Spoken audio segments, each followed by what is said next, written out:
Hello and welcome to this week's Vaticano Updates, the most important news from the Holy Father and the Vatican.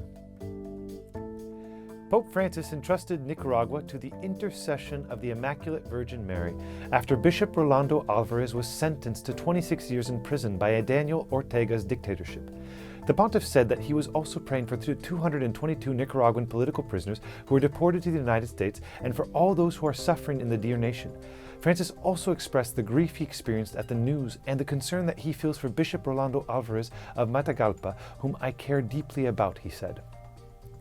After devastating earthquakes killed more than 28,000 people, Pope Francis prayed for the people of Turkey and Syria.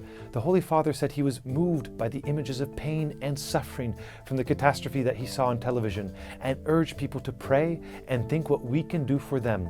The United Nations reports that millions have been left homeless after two back-to-back earthquakes on February 6 caused the collapse of thousands of buildings in parts of Turkey and Syria. The Vatican's charity office invited around 2,000 poor and marginalized people to a circus performance in Rome.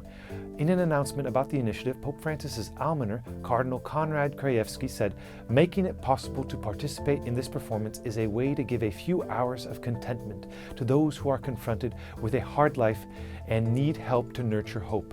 Prisoners, homeless, refugees, and families with children from Ukraine, Syria, the Democratic Republic of Congo, and Sudan were invited, as well as several families living in some of Rome's illegally occupied apartment buildings. Pope Francis has appointed Bishop Frank Leo to lead the Archdiocese of Toronto, Canada's largest Catholic diocese. Leo has been an auxiliary bishop in the Archdiocese of Montreal, Quebec, since September 2022. He also served in various diplomatic posts for the Vatican from 2008 to 2012. The Archbishop designate succeeds Cardinal Thomas Collins, who has led the Toronto Archdiocese since 2007. In a video message released on the 9th World Day of Prayer and Reflection against Human Trafficking, Pope Francis said, "Human trafficking disfigures human dignity." The annual Day of Prayer takes place on February 8th, the day the Catholic Church celebrates the feast of St. Josephine Bakhita.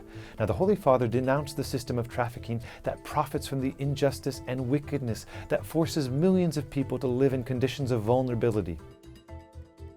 Thank you for watching this week's Vaticano Updates. My name is Benjamin Crockett for EWTN Vaticano.